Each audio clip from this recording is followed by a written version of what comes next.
Guinéennes et Guinéens, chers compatriotes, c'est avec une vive émotion que je me fais le devoir de m'adresser à vous en cette période spéciale de la vie de notre nation, à la veille des élections présidentielles du 11 octobre 2015.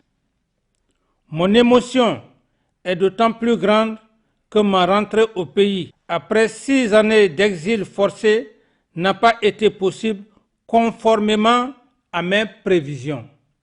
Tout d'abord, humblement et sincèrement, j'adresse mes remerciements à tout le peuple de Guinée pour son soutien inlassable à ma modeste personne à travers ses prières dont l'exaucement se traduit par ma santé recouvrée. Car, vous le savez tous, le 3 décembre 2009, j'ai été visé par un attentat qui m'aurait coûté la vie si je n'avais pas bénéficié de la grâce de Dieu et de l'assistance la plus rapide de patriotes guinéennes et guinéens. Dans cette circonstance, je n'avais pas manqué non plus le soutien de pays amis comme le royaume chérifien. J'adresse mes remerciements particuliers à mes mamans et sœurs qui, pendant de longs mois, ont réclamé en vain mon retour dans mon pays natal qui me manque tant, tout en reconnaissant la grande hospitalité du peuple burkinabé. Peuple qui m'a accueilli et continue de me traiter en fils et frères et à qui ma gratitude restera sans borne.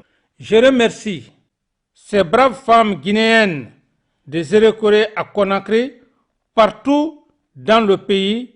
Je dirais que leurs sacrifices ont été acceptés par Dieu qui a un temps pour tout. Je vous en supplie, chères mères et sœurs, d'arrêter la grève de faim et de toutes les autres marches que vous supportez pour réclamer mon retour en Guinée. Je m'adresse à un peuple de croyants. En tant que tel, nous croyons que rien n'arrive ici-bas sans la volonté divine. Si je n'ai pu retourner au pays après 2 tentatives, c'est certainement parce que le moment de Dieu n'est pas encore arrivé. Alors, je me résous à garder patience et à lui faire confiance. Permettez-moi de remercier particulièrement toute la classe politique guinéenne sans exception, car par le débat contradictoire, elle a maintenu la Guinée dans le concert des nations qui se sont engagées résolument sur la voie de la démocratie et du droit, gage du vrai développement. À ma famille politique, les forces patriotiques pour la démocratie et le développement, j'adresse mes sincères remerciements. Je les félicite pour ce qu'ils ont pu mettre sur pied et en place en si peu de temps. C'est l'occasion de remercier les très nombreuses personnes physiques et morales qui leur sont venues en aide. Même à vous, je conseille de vous remettre à Dieu et au cours de l'histoire. Je ne pourrais citer tous ceux qui me tiennent à cœur, mais que tous se sentent reconnus et remerciés dans ce message.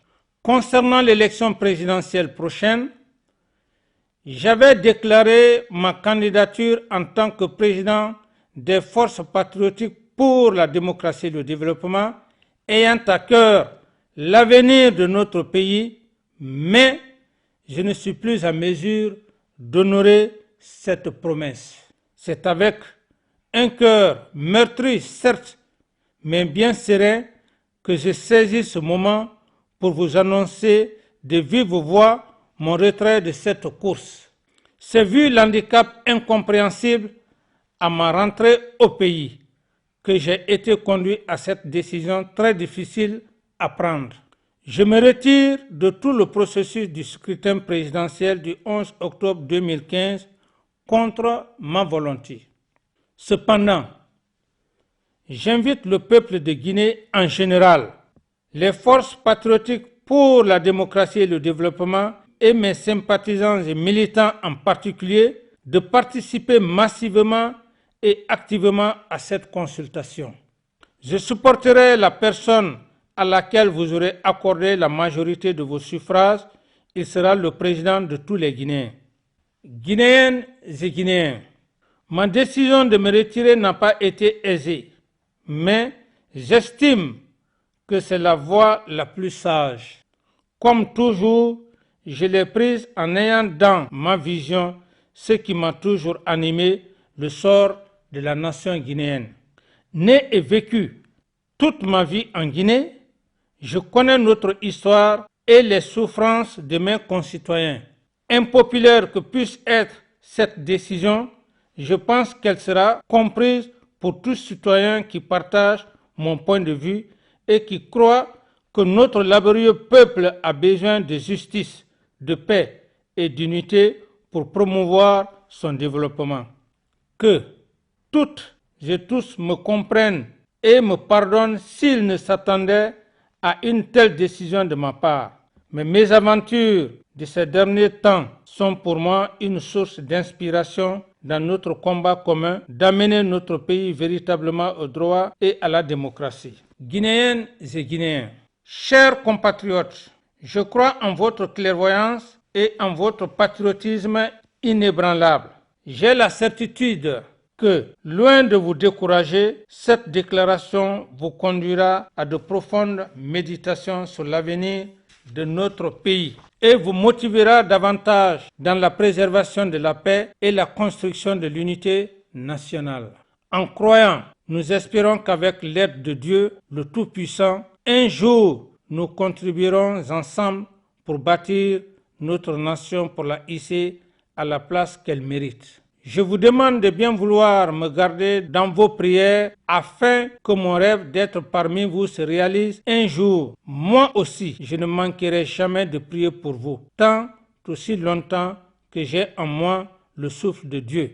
À ma chère famille tout entière, à mes sympathisants et tout le peuple de Guinée, je demande d'avoir la foi en l'avenir et de faire confiance en Dieu, en la justice, mais aussi dans le jugement de l'histoire.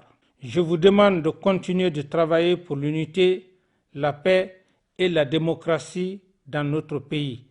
Avec la foi, l'espoir et la détermination, rien n'est impossible. Vive l'unité nationale, vive la paix, vive le Burkina Faso, vive la Guinée. Je vous remercie.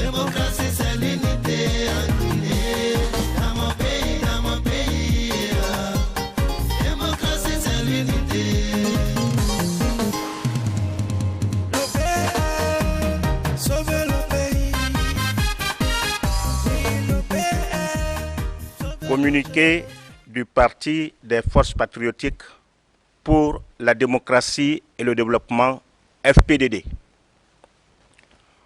Conformément à la déclaration de son Excellence Moussa Dadis Camara, président du Parti des Forces Patriotiques pour la démocratie et le développement, FPDD, le bureau exécutif, après consultation de ses militantes, militants et sympathisants à la base, décide d'accompagner le bloc libéral BL pour ce premier tour des élections présidentielles qui auront lieu le 11 octobre 2015 en Guinée. À cet effet, le bureau invite l'ensemble des structures du parti à éviter toute provocation et à rester vigilantes durant tout le long du processus électoral. Par la même occasion, il appelle tous ses membres à voter massivement pour la victoire du bloc libéral. Le bureau exécutif s'est compté sur l'engagement patriotique de ses militantes, militants et sympathisants. Conakry, le 20 septembre 2015, le vice-président du parti, Dr Djebla Toba Pivi. Démocratie,